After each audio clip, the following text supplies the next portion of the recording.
Hi, and welcome to Lamplighter Podcast. My name is Rebecca, and I have an exciting story for you today. Come and listen while I light the way to your imagination.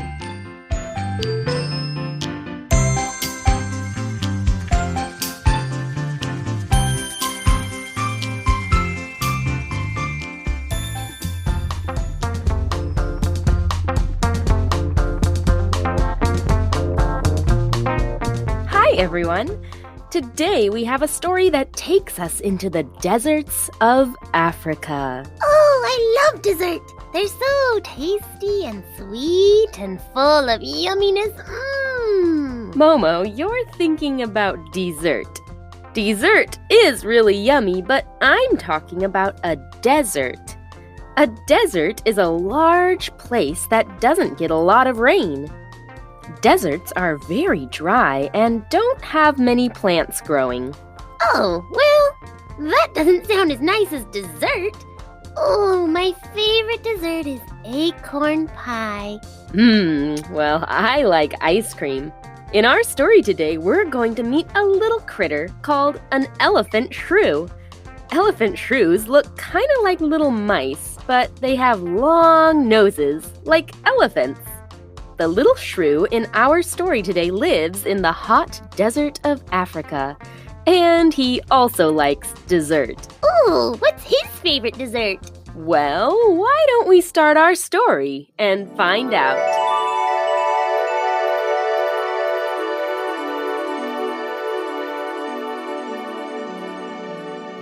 It was springtime in the desert, and the rains had finally come.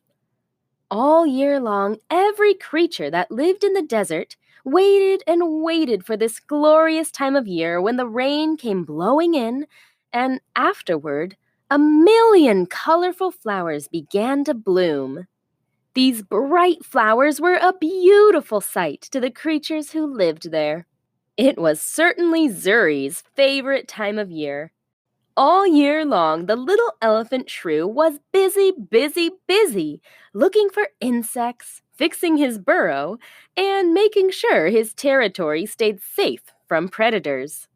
It was a very busy life being a little shrew in the desert.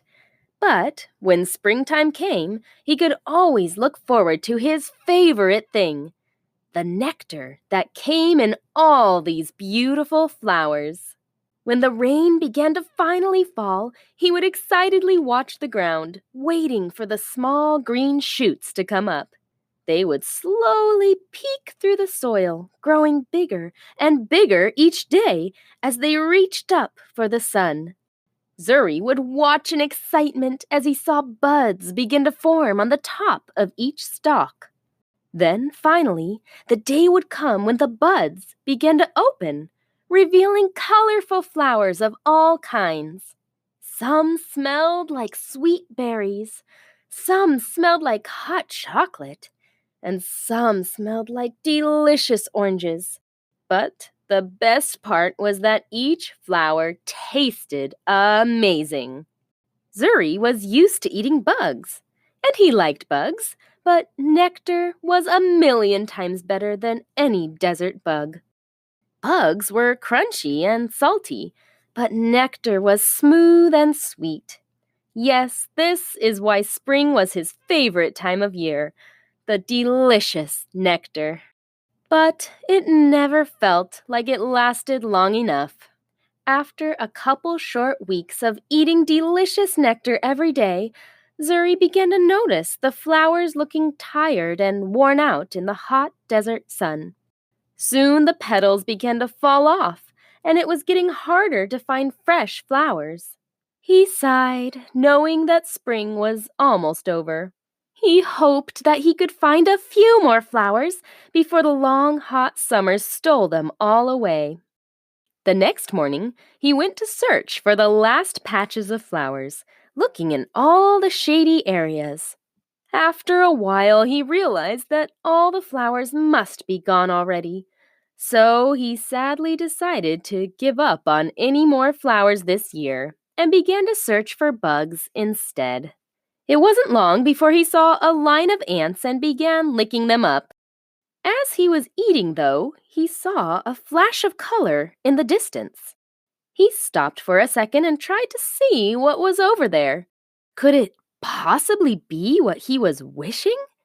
As he got closer, he saw that indeed it was a small patch of purple flowers. He was so excited. This was definitely the last patch of nectar he would get to taste this year. Oh, how lucky he was to have found these. He scurried up one of the stalks and stuck his long nose inside, sipping up the warm, sweet liquid. He closed his eyes, enjoying it even more than normal. As he was finishing his flower, he heard a buzzing noise. Then a little voice near his ear spoke very loudly.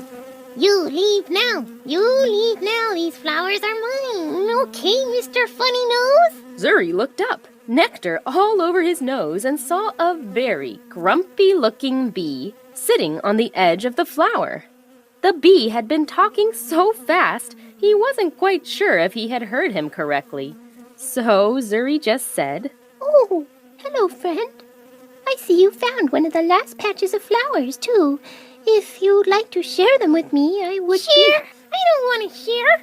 I want them for myself. I need nectar to make honey, lots of honey. So you leave now, Mr. Funny Nose.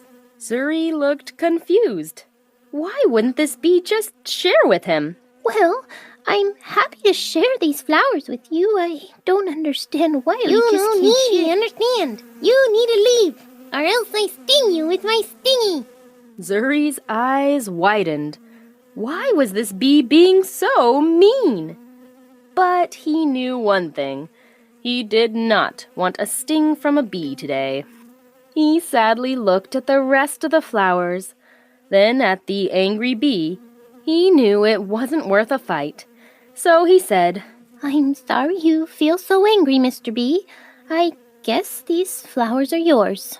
Zuri went back down the flower and scurried towards home, looking behind him once to see the bee busily collecting the rest of the nectar. He certainly felt angry towards that bee. What a mean thing to do! By the time he got to his cozy little burrow, he began to feel a little better. He knew that he had been able to drink lots of flowers this year, and next year there would be plenty more. He curled up and went to sleep, dreaming of flowers and rain and spring. He woke up from his nap suddenly when he heard a noise outside his house. Someone was yelling and buzzing. He slowly peeked his head out and saw a bee spinning around and around, stuck on the ground. My wing is broke. Help, the bird tried to eat me. Zuri couldn't believe it, but this looked like the very same bee who had been so mean to him before. He watched as the bee kept yelling, noticing that indeed the bee's wing was quite broken. Even though the bee had been so mean to him before, Zuri couldn't help but feel sorry for the guy, stuck on the ground and hurting. The bee slowed down, tired of yelling. Now, Zuri was a kind little shrew, and even though the bee had been so mean to him earlier, he knew that he couldn't just leave the bee there with a broken wing.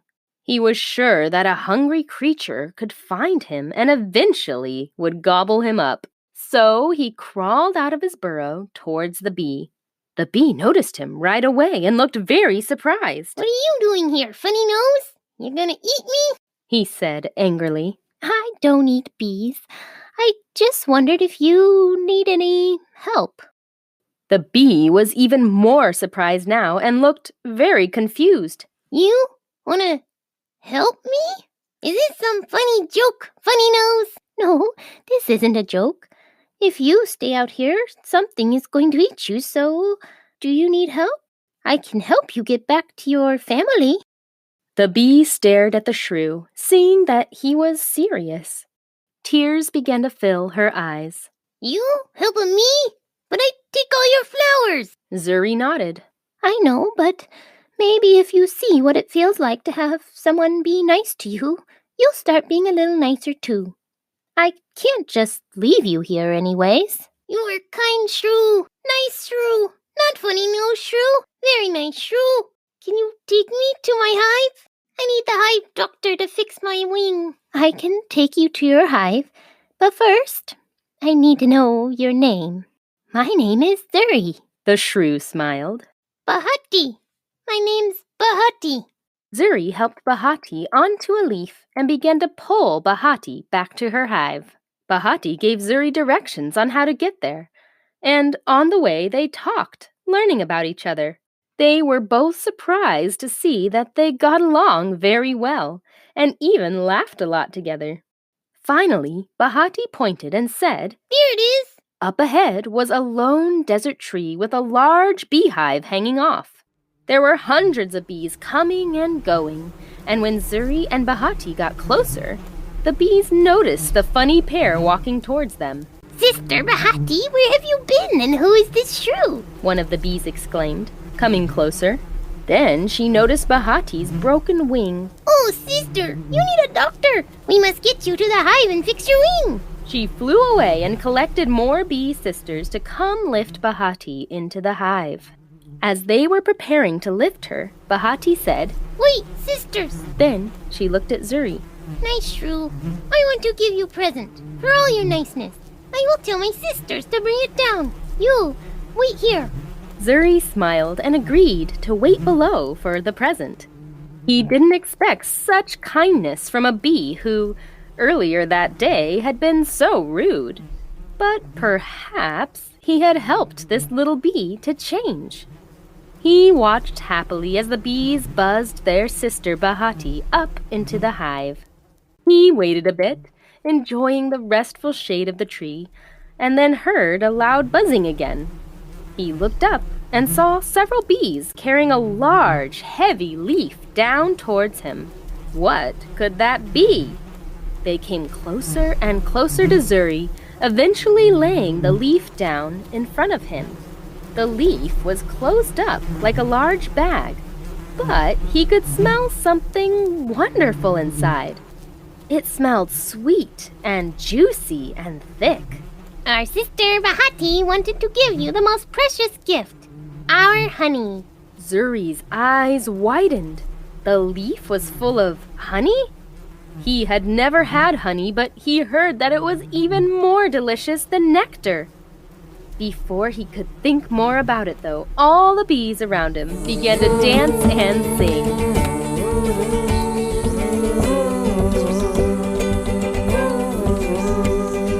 Thank you for helping our little sister. We know it wasn't easy because she was a meanie.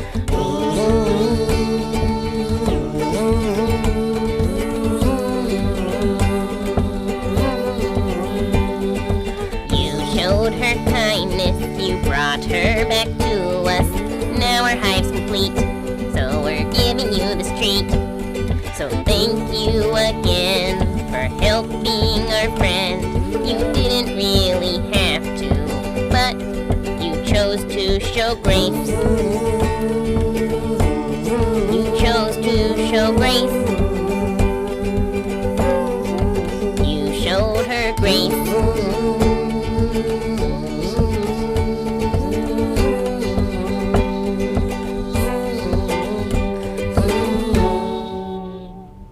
After that, the bees helped Zuri take the large, heavy leaf all the way back to his house, where he tucked it into a nice, cool corner. When the bees left, he carefully opened the top of the bag and stuck his long little nose in, sipping the very first taste of honey. It was the best, the sweetest, the most delicious flavor he had ever had. It was 1,000,000 times better than the nectar from the flowers. He squeaked a bit with joy and had a few more sips. He couldn't believe that he got to keep this big, large leaf full of honey. It would surely last him all through the hot summer. One day in the middle of summer, as Zuri was out looking for bugs, he heard a familiar buzzing noise. He looked up, and there was Bahati, flying and smiling. Bahati came down, showing Zuri her healed wing. They talked and laughed, and after that, the little shrew and the bee became good friends. They loved to visit each other. Sometimes Bahati would bring Zuri a little more honey. Sometimes Zuri would save a few flowers for Bahati to eat. Bahati was always thankful for Zuri's kindness that day when she hadn't deserved it. It had made Bahati realize that she was worth loving no matter what she acted like. And it made her want to show everyone around her that they were worth loving too.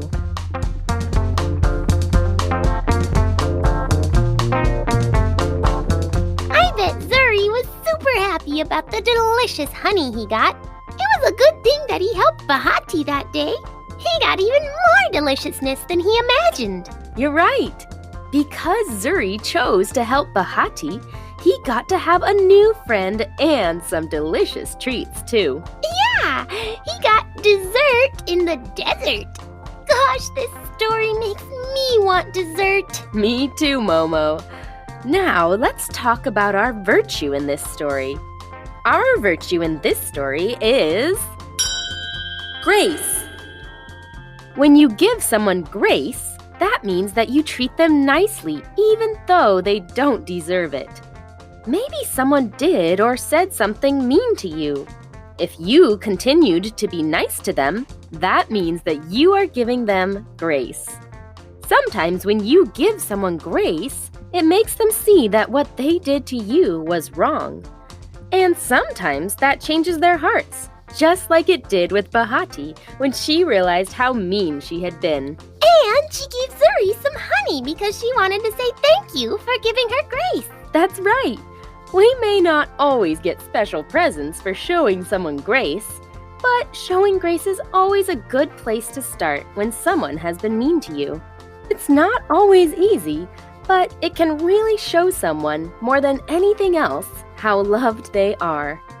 And now it's question time. Question 1. What is grace? Question 2. Has anyone ever given you grace?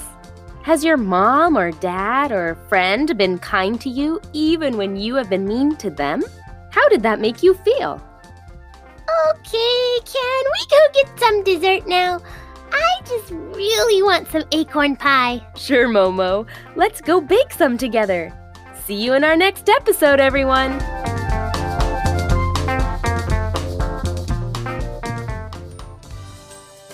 Thanks for listening to Lamplighter Podcast today. If you liked our story, please leave us a review. We also love to hear from our listeners. If you'd like to send us suggestions, comments, or tell us some times you practiced a virtue, please write us at lamplighterkids@gmail.com.